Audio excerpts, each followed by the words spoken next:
Hindi mahulugang karayom ng dagsain si Vice President Sara sa London sa kabilangan ng patuloy na impeachment trial at pagpapatalsik sa kanyang pwesto at iba pang isyong ibinabato laban kay Vice President Sara Duterte. Nananatili umano ang kanyang popularidad lalo na sa maraming ordinaryong Pilipino na patuloy ang pagpapakita ng suporta sa kanya. Laking sampal nga ito sa mga kakamping at loyalista, lalong-lalo na kay Mr. President at Auntie Claire. Dahil nung magtungo si Mr. President at Auntie Claire sa Canada, katakot-takot na mura ang kanilang natanggap sa kanilang kapwa Pilipino na mga OFW doon. Ipagkumpara mo naman itong pagdating ni Vice President Sara sa London. Abay dinumog, dinagsa, inabangan ng kanyang presensya. Heto ang video, panoorin natin. Duterte! Duterte! Ayun. Talagang abangers. Grabe yung pagka-excite.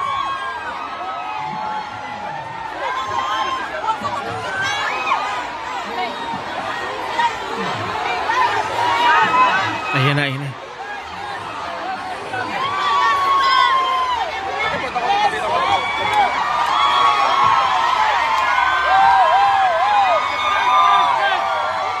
Grabe. Tulakan.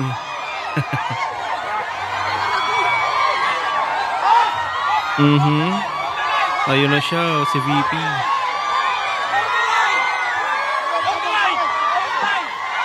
Grabe.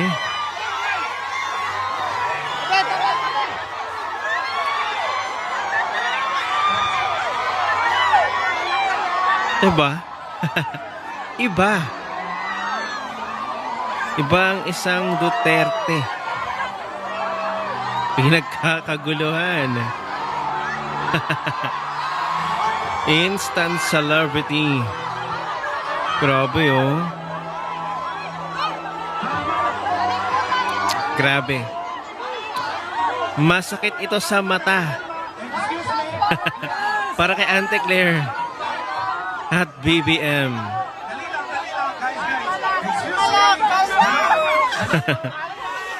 Ito pa yung isang anggulo.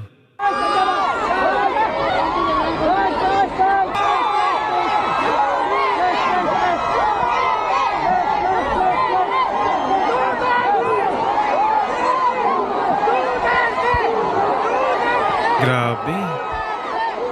Tulakan.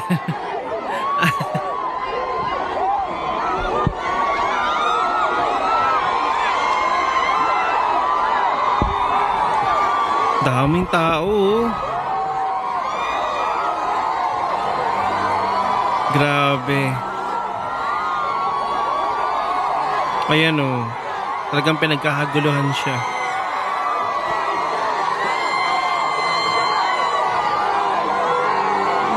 Nakakilabot.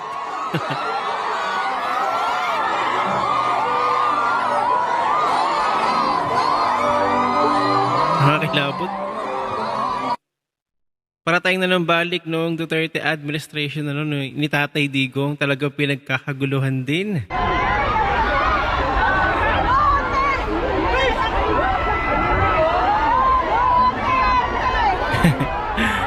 Ang mga tao talagang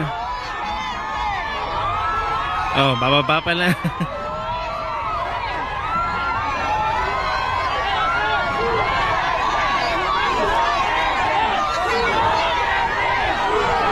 Ayan o.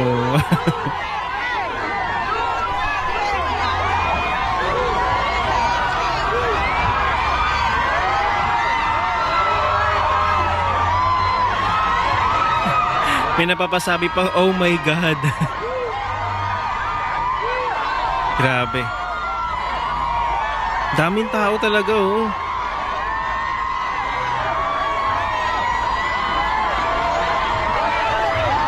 Sa London to ha, hindi sa Pilipinas.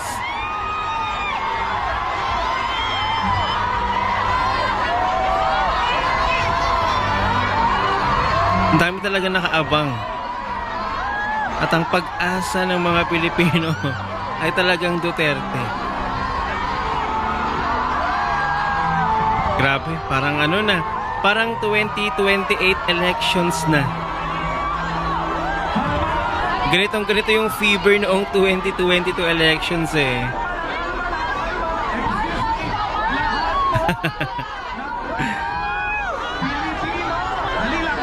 Excuse me. Hello. Hello. Hello. Hello. Grabe. Guys, huwag na masyado ano. Okay, kalma lang. Kalma lang. Anyway. Di ba sabi ko kanina lahat po ng mga Kalma lang.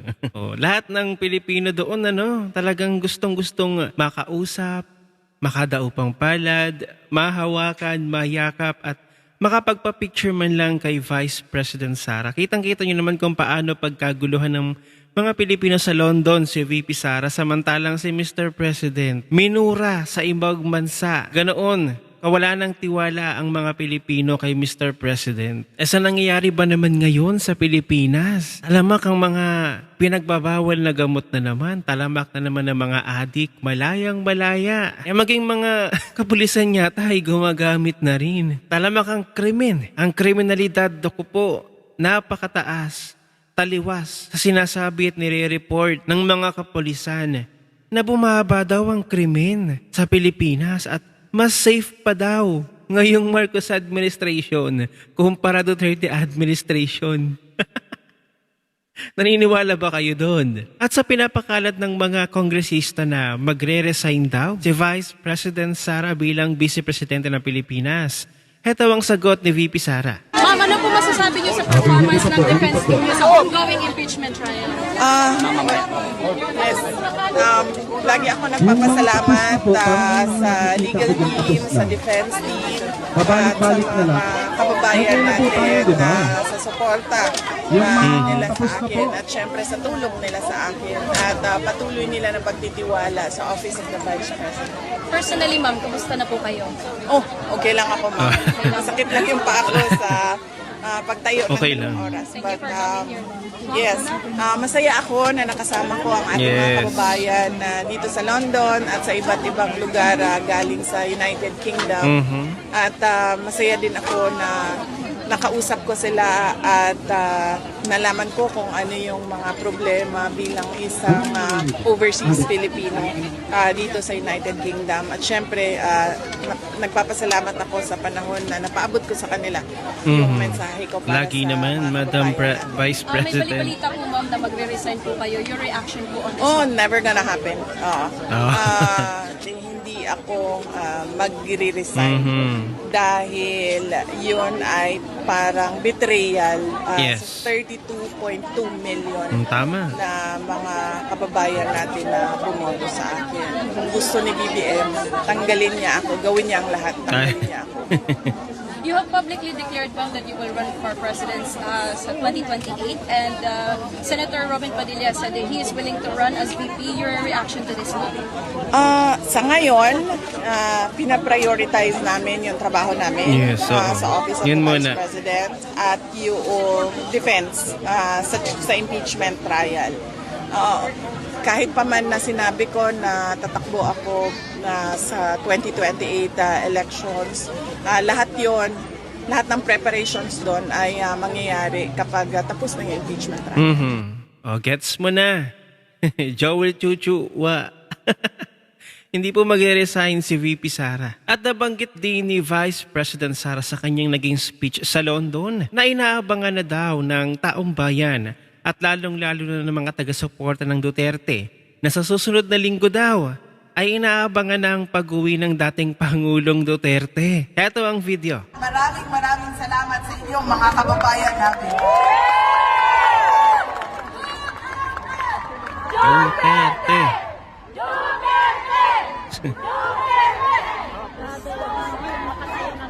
Ang susunod na pagpapasalamat, makikita ko po siya sa susunod na linggo. Ayun. Mahal natin lahat at inaantay natin lahat ang kanyang paglabas at Ayun. pag-uwi sa Na-excite sila, oh. Susunod na linggo.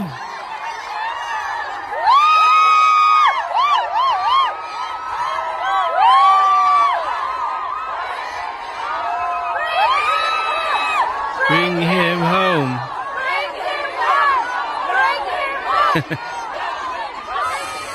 At ayun, na-excite na nga ang mga Pilipino. Grabe, 1 taon mahigit na nakakulong si dating Pangulong Duterte doon sa Netherlands sa ICC. Hindi naman nahatulan, pero nakakulong. Hindi naman na-convict, pero nakakulong. So ayan, pakanayan ng Marcos administration.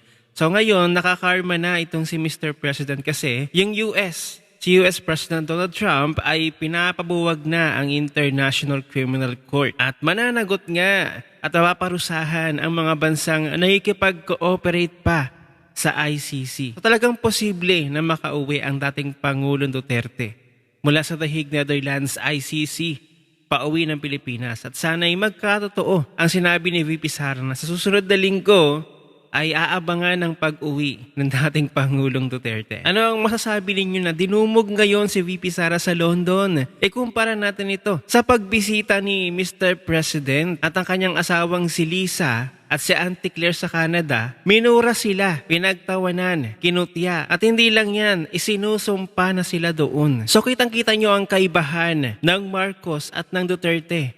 Kitang-kita nyo ang kaibahan ng mga Pilipinong sino nga ba ang minamahal? Ang Marcos ba o ang Duterte? Ano ang inyong opinion? I-share mo na ang video na ito. Mag-iwan ng comment at nagyan sa ibaba at